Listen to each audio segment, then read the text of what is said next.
પાટણ જિલ્લાની શ્રેષ્ઠ 3 શાળાઓને કે ગર્લ્સ સ્કૂલ ખાતે સન્માનિત કરવામાં આવી છે। જિલ્લા શિક્ષણ કમિટીએ વર્ષ 2024-25માં આદર્શ વિદ્યાલય પાટણને પ્રથમ, નાલંદા માધ્યમિક શાળા રાધનપુર દ્વિતીય અને શેઠ સીવી વિદ્યાલય બાલેસણાને તૃતીય ક્રમે પસંદ કર્યા છે। આ ત્રણેય શાળાઓની છેલ્લા 3 વર્ષથી ધોરણ 10માં 80%થી વધુ પરિણામ મેળવ્યું છે। જિલ્લા શિક્ષણ અધિકારી અશોકભાઈ ચૌધરીની અધ્યક્ષતામાં રચાયેલી કમિટીએ શાળાઓની દરખાસ્તની ચકાસણી કરી આ પસંદગી કરી હતી। દરેક વિજેતા શાળાને 1 લાખ રૂપિયાનો પુરસ્કાર અને પ્રમાણપત્ર એનાયત કરવામાં આવ્યા છે। આદર્શ શાળાના પ્રિન્સિપલે જણાવ્યું કે તેઓ મૂલ્યાંકનલક્ષી અને સંસ્કારલક્ષી શિક્ષણ આપી દેશ માટે સારા નાગરિકો તૈયાર કરશે। આદર્શ વિદ્યાલય પાટણને રમતગમત ક્ષેત્રે પણ સારી નામના મેળવી છે। આ પ્રસંગે નાલંદા વિદ્યાલયના રાધનપુરના પ્રિન્સિપલ રમેશભાઈએ પણ દૂરદર્શન સાથે વાતચીત દરમિયાન જિલ્લા શિક્ષણ અધિકારી કચેરીનો આભાર માન્યો હતો। આ ત્રણેય શાળાઓએ વિદ્યાર્થીઓને શૈક્ષણિક, સાંસ્કૃતિક, રમતગમત ઉપરાંત આઈસીટીસી સ્કિલ સહિત કળાઓના વિકાસને પણ પ્રાધાન્ય આપે છે। આ શાળાઓમાં ધોરણ 10 અને 12નું પરિણામ 80%થી વધારે રહ્યું છે। કાર્યક્રમમાં જિલ્લા શિક્ષણ અધિકારી અશોકભાઈ ચૌધરી, નોડલ અધિકારી ભરતભાઈ પટેલ, ડાયેટના પિંકીબેન રાવલ, ડોક્ટર મધુબેન દેસાઈ, અનિશાબેન પ્રજાપતિ, કનુભાઈ ચૌધરી અને કે ગર્લ્સ સ્કૂલના આચાર્ય દિનેશભાઈ પ્રજાપતિ સહિત વિજેતા શાળાઓના આચાર્યો, સ્ટાફ અને સંચાલક મંડળ ઉપસ્થિત રહ્યા હતા। નમસ્કાર, હું આદર્શ વિદ્યાલય પાટણ ખાતે પીટી ટીચરની સેવાઓ બજાવું છું। ખેલ મહાકુંભ 2010થી શરૂઆત થઈ। 2016થી દરેક ડિસ્ટ્રિક્ટમાં, દરેક જિલ્લામાં પારિતોષિક ઇનામ તરીકે પ્રથમ, દ્વિતીય અને તૃતીય એવા 3 સ્થાનો આપવામાં આવે છે, જેમાં પ્રથમ નંબરને 1,50,000, દ્વિતીય નંબરને ₹1,00,000 અને તૃતીય નંબરને 75,000 આ પ્રમાણે પારિતોષિક ઇનામ આપવામાં આવે છે। 2016થી આજ દિન સુધી અમારી શાળાએ એટલે કે 6 વર્ષ સતત જિલ્લાની અંદર ખેલ મહાકુંભમાં શ્રેષ્ઠ શાળા તરીકે ઇનામ પ્રાપ્ત કરેલું છે। આ શ્રેષ્ઠ શાળાની અંદર ઇનામ પ્રાપ્ત કરવા માટે ખેલાડીઓને કેટલા ગોલ્ડ મેડલ લાવે છે, સિલ્વર મેડલ લાવે છે અને બ્રોન્ઝ મેડલ લાવે છે, એ પ્રમાણેનું ગુણાંકન થતું હોય છે। ગોલ્ડ મેડલના 5 ગુણ હોય છે, સિલ્વર મેડલના 3 ગુણ હોય છે અને બ્રોન્ઝ મેડલના 2 ગુણ હોય છે। તો આ રીતે જિલ્લાની તમામ શાળાઓનું ગુણાંકન થતું હોય છે અને આ પ્રમાણે અમારી શાળા છેલ્લા 6 વર્ષથી પાટણ જિલ્લાના શ્રેષ્ઠ શાળામાં ઇનામ પ્રાપ્ત કરેલ છે। ચાલુ વર્ષે શૈક્ષણિક માં પણ અમારી શાળાએ જિલ્લામાં શ્રેષ્ઠ શાળા તરીકેનું ₹1 લાખ ઇનામ પ્રાપ્ત કરેલ છે। તો આ રીતે અમારી શાળા રમતગમતની સાથે સાથે શૈક્ષણિકમાં પણ હરણફાળ ભરી રહી છે। એ માટે અમે આજે ખૂબ જ ઉત્સાહી છીએ કે શાળાનું પરિણામ પણ 80% ઉપર છે।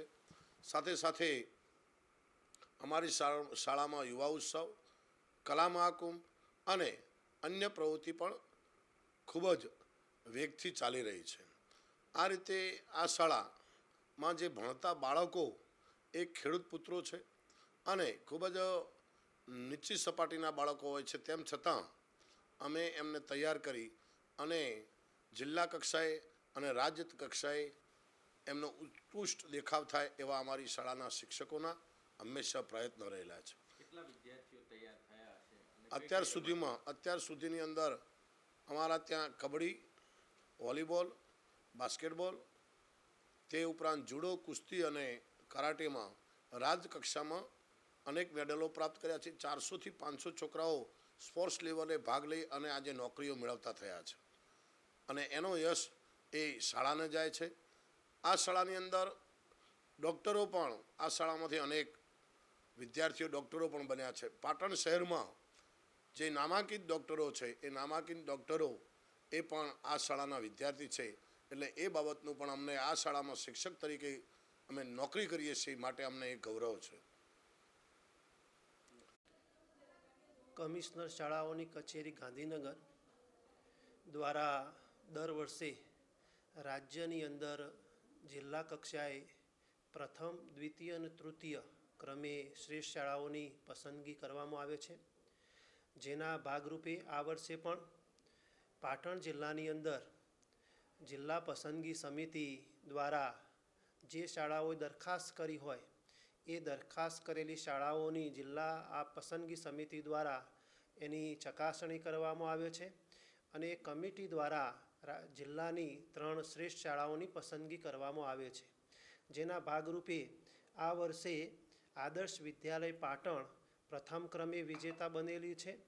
એવી જ રીતે નાલંદા માધ્યમિક શાળા રાધનપુર બીજા ક્રમે અને સીવી વિદ્યાલય બાલિસણા ત્રીજા ક્રમે પસંદગી પામી છે.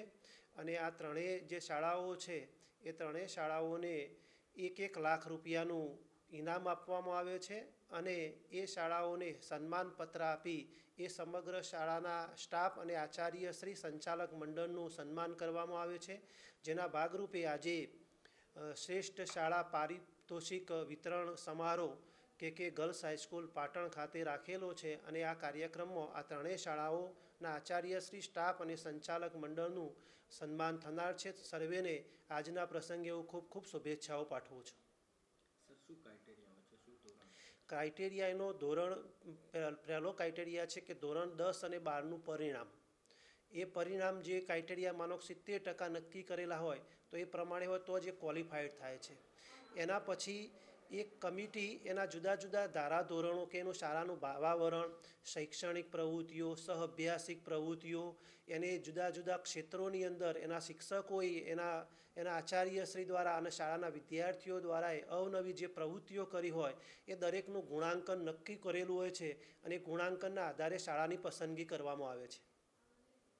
અખિલ અજાણા કેળવણી સંચાલિત આદર્શ વિદ્યાલય પાટણને શ્રેષ્ઠ શાળા પુરસ્કાર આજે પ્રાપ્ત થઈ રહ્યો છે. આ માટે આદર્શ વિદ્યાલય પાટણનું છેલ્લા 3 વર્ષનું 80%થી ઉપર પરિણામ હતું અને આદર્શ વિદ્યાલયે સહ અભ્યાસિક પ્રવૃત્તિઓ અને અન્ય પ્રવૃત્તિઓમાં ઉત્કૃષ્ટ દેખાવ કરી અને શ્રેષ્ઠ શાળાનો પુરસ્કાર પ્રાપ્ત કર્યો છે. અગાઉ પણ આદર્શ વિદ્યાલય પાટણે 2007માં આ ઉપરાંત 2014માં જિલ્લાની શ્રેષ્ઠ શાળાનો પુરસ્કાર પ્રાપ્ત કરેલો છે. આના સિવાય 2015માં રાજ્યમાં 3ય નંબર પ્રાપ્ત કર્યો છે. આ માટે શ્રી અખિલ અજાણા કેળવણી મંડળ અને આદર્શના સમગ્ર સ્ટાફ પરિવારનો હું ખૂબ ખૂબ આભાર વ્યક્ત કરું છું કે જેમને ખભે ખભો મિલાવી અને આદર્શને શ્રેષ્ઠ શાળા બનાવવા માટેનું ઉત્તમ કાર્ય કર્યું છે.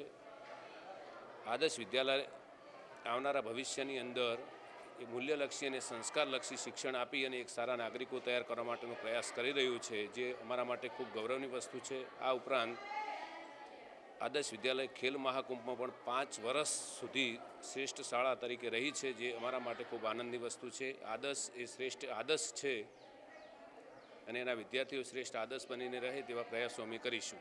અસ્તુ. જય ભારત, જય આદર્શ. શિક્ષણ વિભાગ દ્વારા દરેક જિલ્લામાં 3 શ્રેષ્ઠ શાળાઓ આપવા માટેના જે ક્રાઇટેરિયા નક્કી કર્યા છે એમાં શાળામાં શિક્ષણની ગુણવત્તા વધારે, ઓલ ઓવર શાળાના વિદ્યાર્થીઓનું રિઝલ્ટ વધે, શાળાના વિદ્યાર્થીઓમાં શિક્ષણની સાથે સહઅભ્યાસ